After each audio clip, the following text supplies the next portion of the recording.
O ministro do Turismo, Celso Sabino, apontou os seguintes fatores que causam os preços altos de passagens aéreas no Brasil.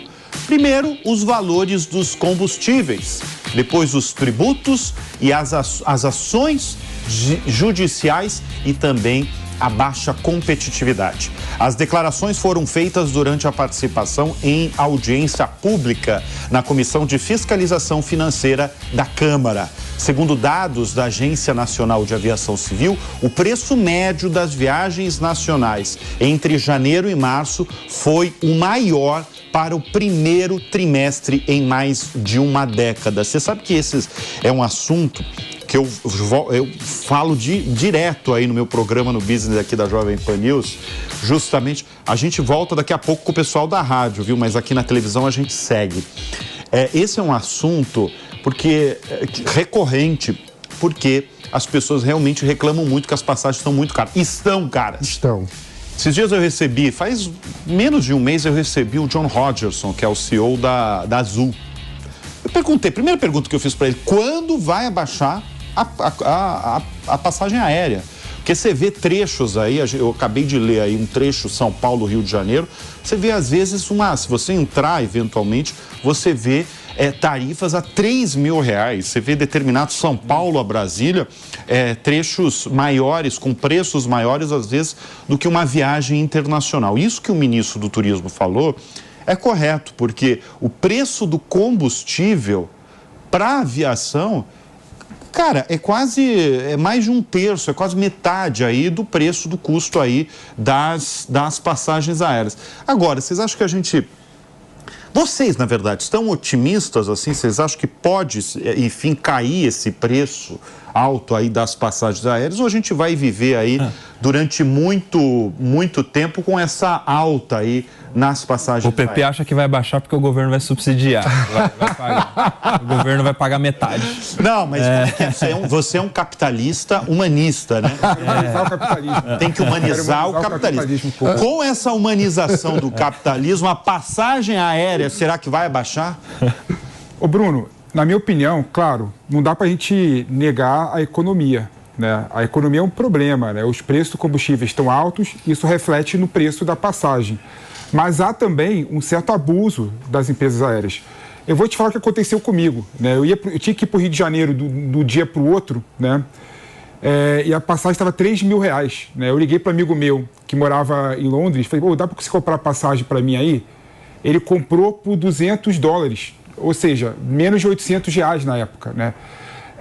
O algoritmo das empresas aéreas fizeram com que era mais barato comprar uma passagem da Inglaterra do que no Brasil, por exemplo. É uma loucura isso, né? Então há realidade que há diversos abusos, né, que o governo, como ente regulador, porque existe a ANAC, né, existe a Agência Reguladora da Aviação Civil, né, deveria criar políticas para evitar esses abusos do algoritmo, né?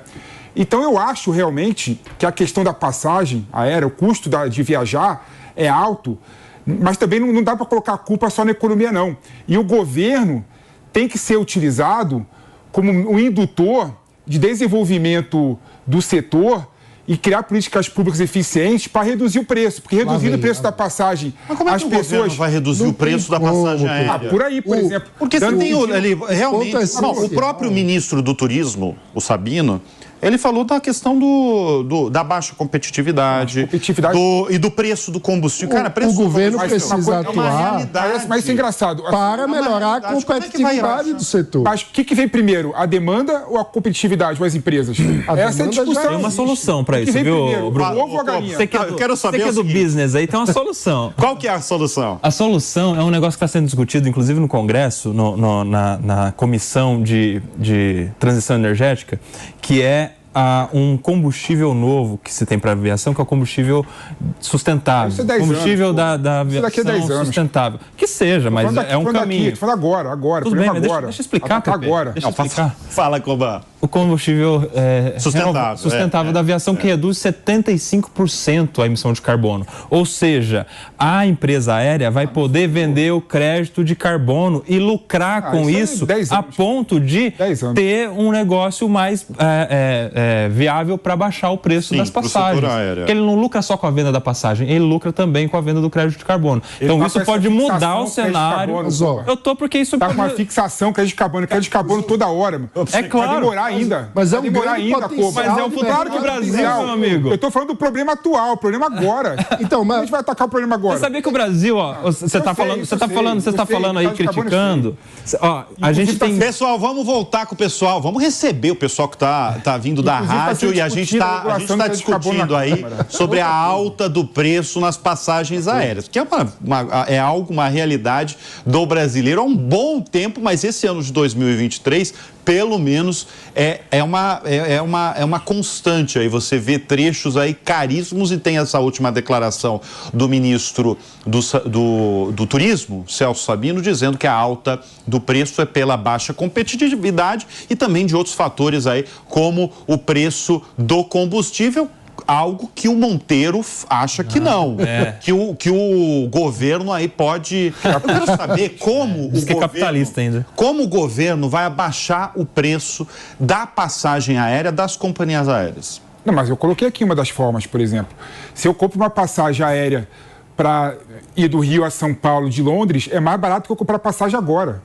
Isso é um absurdo. Ou seja, as companhias aéreas usam algoritmos pouco transparentes para poder formalizar o preço dela. Isso é um aspecto importante, Pepe. Claro que é importante. Mas vamos entender a lógica da economia política por trás disso. O que acontece? A gente tem um mercado aéreo brasileiro extremamente concentrado, o que acaba fazendo com que essas empresas, inclusive, exerçam um poder de pressão sobre a agência reguladora desproporcional. Então, o que o governo precisa fazer? Ampliar as condições para a atração de mais empresas internacionais para atuarem nesse mercado. E aí a gente falou, por exemplo, no começo do programa, a gente falou do problema dos vetos que estão lá para serem votados há muito tempo. Um desses vetos fala sobre uma lei que interfere no setor aéreo. E está lá a magiano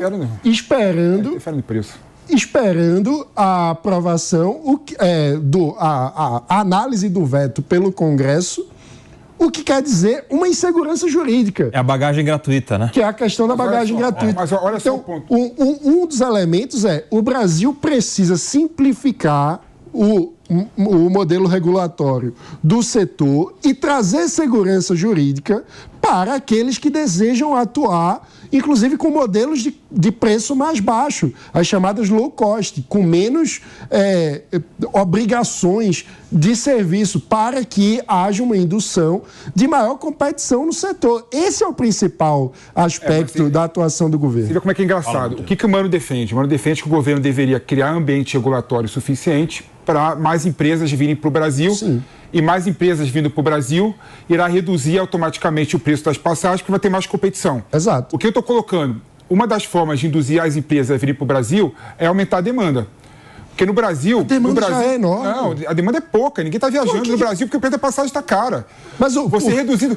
E digo mais ainda... O sistema de preço... E digo mais ainda... O sistema de preço emite um sinal. A passagem está cara significa que existe mais gente querendo viajar do que a oferta. É isso que quer dizer o preço caro. Então, o preço caro é um sinal de que já tem demanda, Pepe. Em vários países ainda, olha que ponto engraçado que vai... É o contrário que você está colocando aqui. Em vários países... O Mano falou, é óbvio, estatal de aviação civil pública.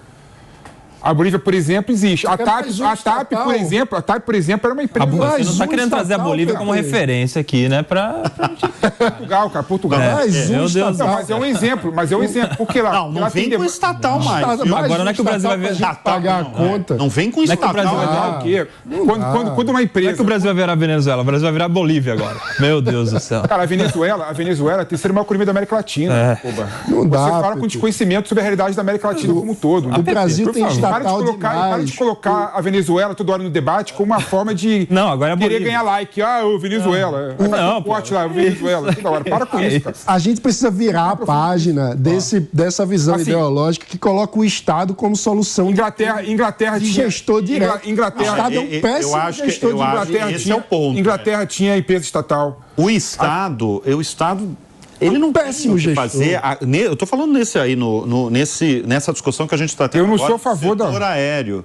Porque realmente, se você falar, e eu falo mesmo com o presidente de companhias aéreas, os caras falam, olha, você tem que me perguntar quando vai baixar o dólar, quando vai baixar o preço do combustível e tal.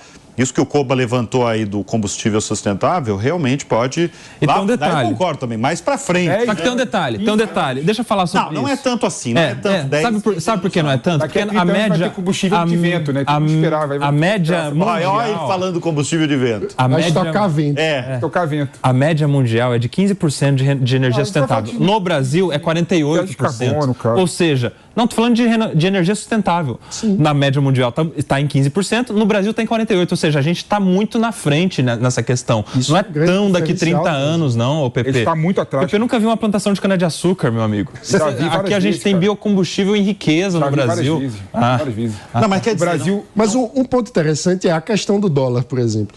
O que é que o Brasil precisa para voltar a ter mais competitividade no cenário internacional? A gente tem que abrir a economia, a gente precisa que o governo caiba nas suas contas, o que vai no sentido oposto de criar mais estatal. Tem que reduzir o tamanho do governo para que as contas fechem, para que a nossa moeda volte a ser mais competitiva no cenário internacional. bom, deixa eu girar o assunto aqui.